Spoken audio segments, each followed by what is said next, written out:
This, my friends, is the result of your Instagram followers gaslighting you into thinking you need to change your image. Or it's a midlife crisis, one of the two. I look like Joe Burrow's confused cousin.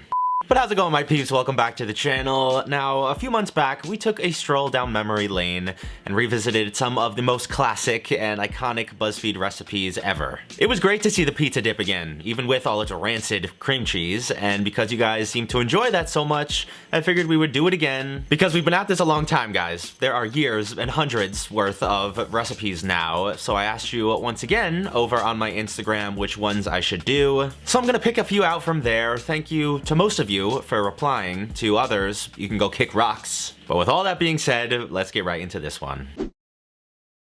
I would argue that today's slate of recipes are going to be just as iconic as that original throwback video, from the pizza mac and cheese to the churro ice cream bowls, and the one we're going to get started with, the hot Cheeto mozzarella sticks. I grabbed some flour and panko breadcrumbs, sweet paprika and flaming hot Cheetos, some whole milk mozzarella string cheese and vegetable oil, cayenne pepper, Dijon mustard, salt and pepper, smoked paprika, and just a lemon, garlic, a red chili, and some eggs. If you missed the first iteration of the throwback retry testing, I'm not just revisiting these in their original form, I'm trying to elevate them as well, and upgrade them where I see fit. As we know, many of BuzzFeed's creations from nearly a decade ago now could probably use it. For these, I started by whipping up a homemade chili garlic aioli sort of dipping sauce. Of course, using the Kenji Lopez alt method with the immersion blender. That's gonna have tons of garlic and lemon, the fresh chili, lots of the paprikas. This should be really flavorful, and hopefully even get a tinge of that red flaming hot Cheeto color. And clearly, I am still incompetent at times, even though I have been doing this for a living for 1/3 of my life now.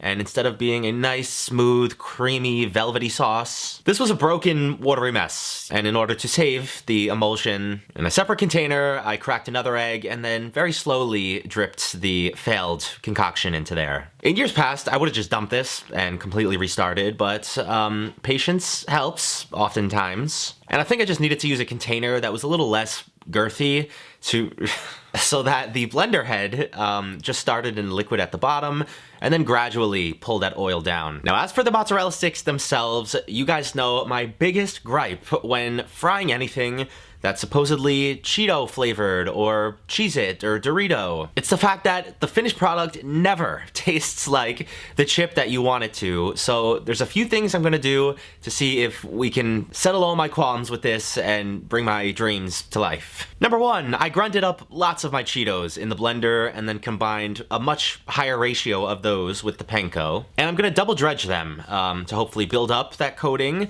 allow none of the cheese to escape in the oil. I wanna give these a super deep freeze for at least a couple of hours before frying them.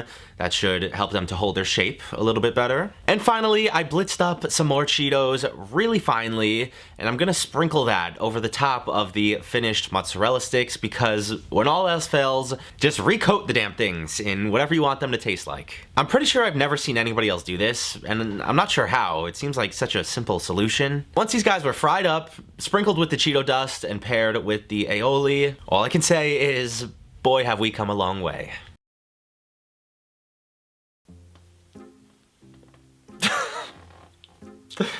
I look like I belong in Whoville. Much better. Is it bad that I'm most excited for this aioli? It just smells so damn good. I was tasting it as I was seasoning it, but that don't mean I can't eat a little more for this taste test.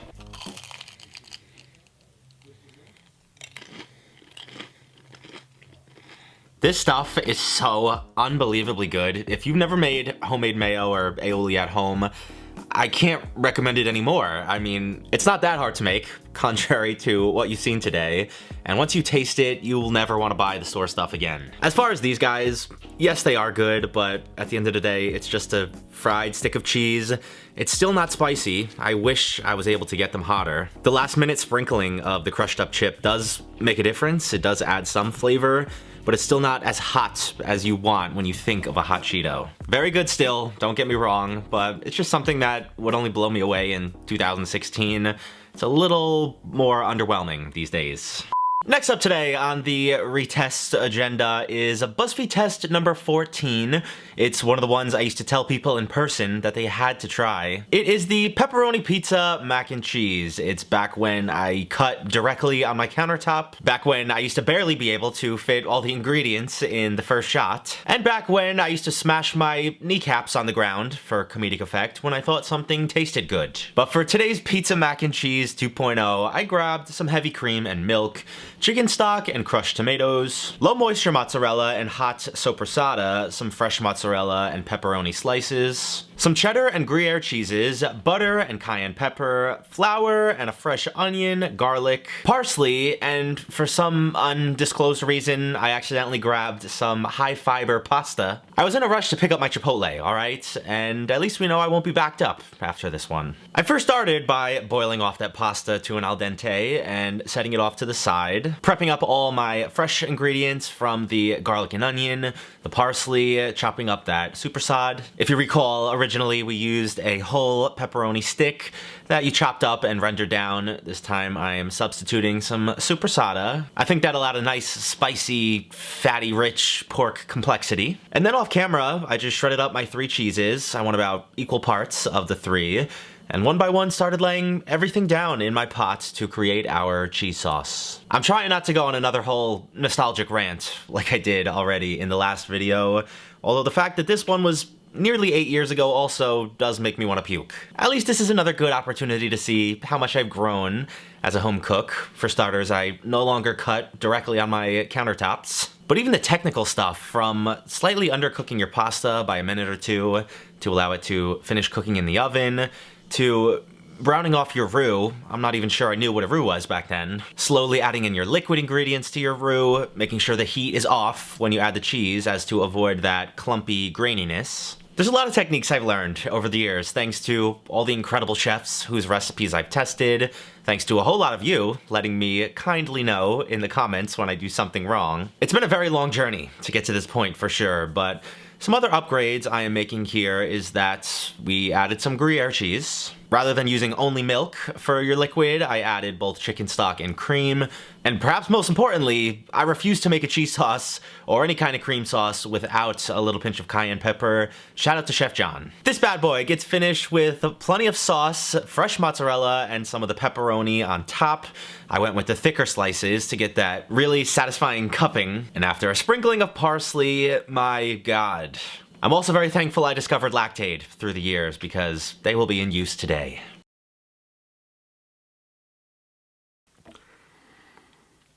As good as this smells, I wouldn't be able to tell you what it was. It just smells like the cheesiest, most pepperoni-filled something.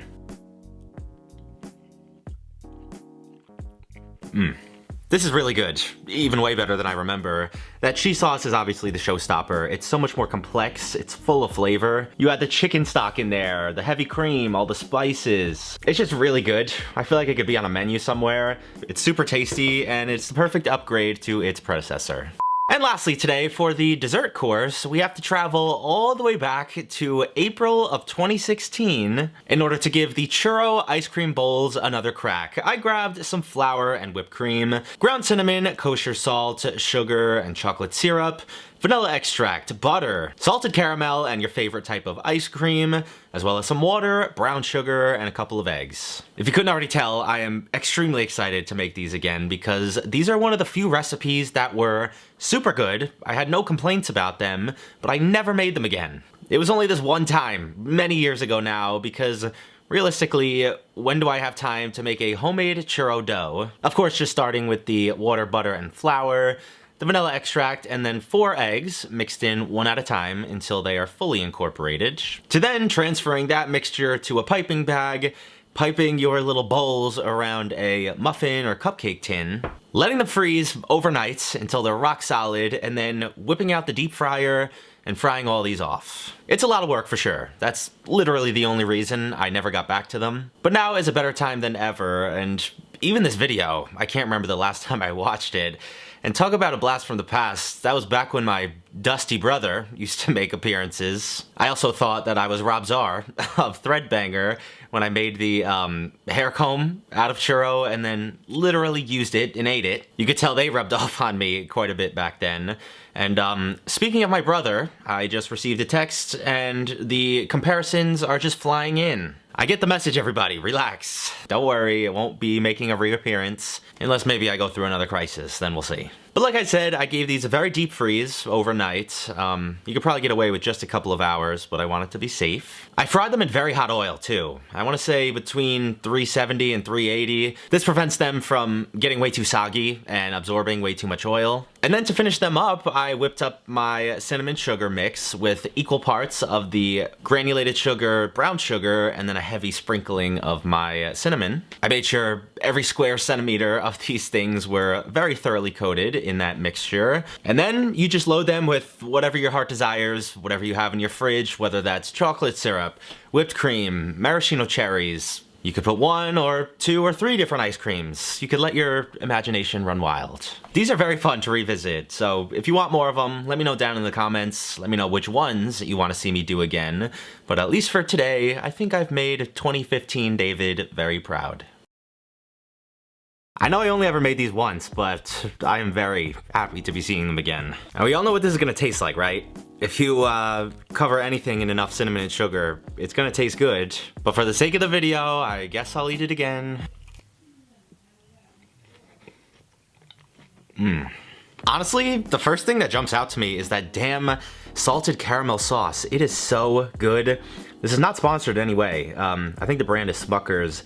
I bought it a few weeks ago for one of the fall cocktails I made, and it's just so good. It tastes homemade. It's got that nice salty sweet balance. But of course, overall, this thing still slaps. As much as I don't care for sweets, and I didn't even really change too much about this. I added a few extra things on top, maybe executed the churro a little better, but this one holds up, perhaps better than most of them from that era. If you like ice cream and you're not scared of frying things at home, this is another one that I gotta tell you to put on your list. You gotta try this one day. Another very successful and wholesome day, but mostly just successful in making me feel very old.